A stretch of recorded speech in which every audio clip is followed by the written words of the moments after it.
the relationship between social media and reputation. How could you proactively prepare with social media? You know, one of the great powers of social media is the ability, if used correctly, to see around the corner what's coming next.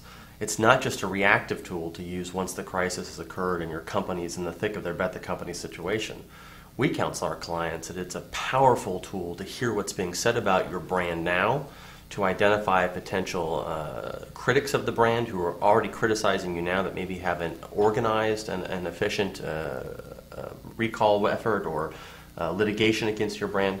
It really is one of the most powerful early warning systems we've ever had in the public relations business.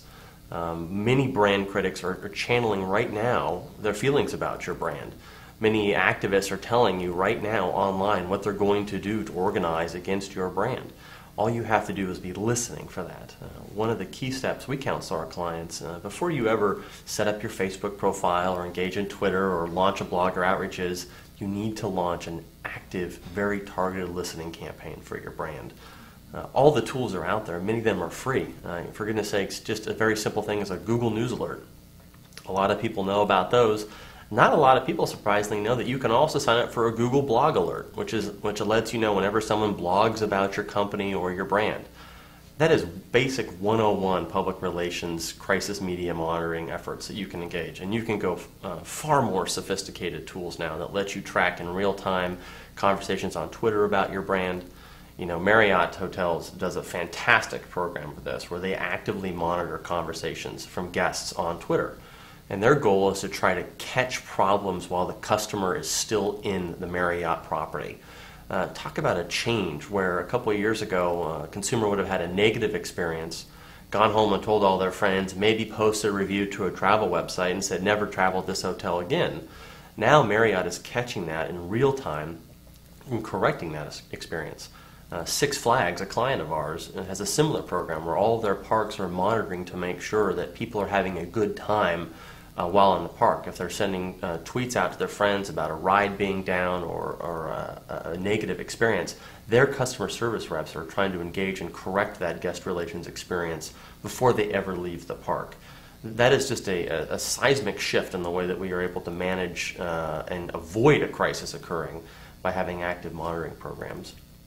So in what ways could social media be used when the worst happens?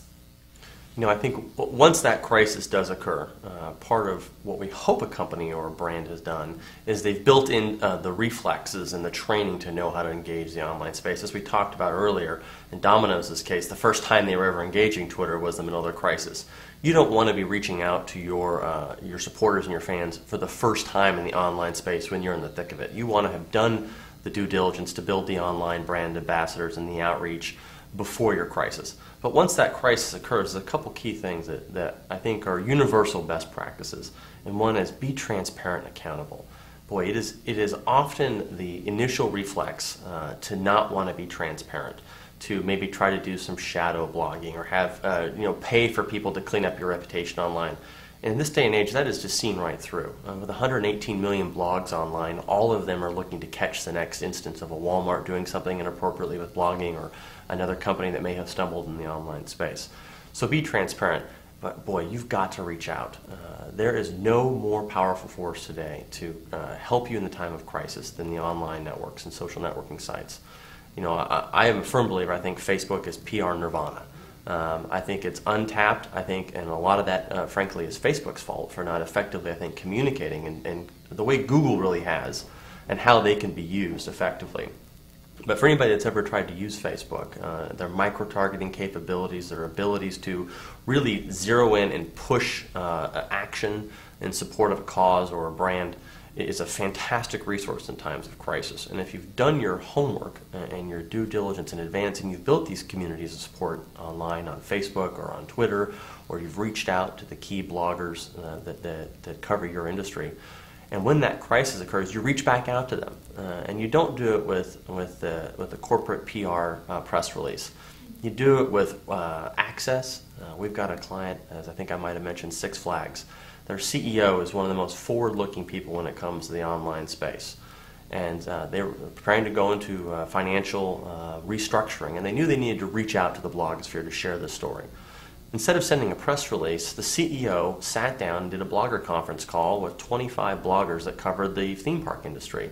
Coaster enthusiasts, mommy bloggers who actually do the vacation planning for the summer, and talked to them for over an hour on the phone directly with the CEO of a billion-dollar company, walking them through what these changes meant for the park, how it was going to be still a successful and a great year. And he just actually did the second call this week, reaching back out to those folks as he promised to keep the dialogue open.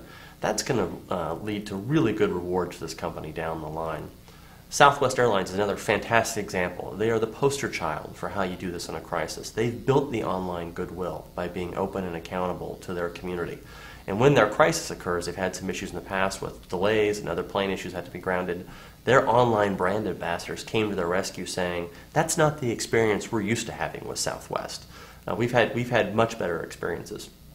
So when that crisis does come, using those tools, organizing your online brand ambassadors, the playbook here was written by Barack Obama.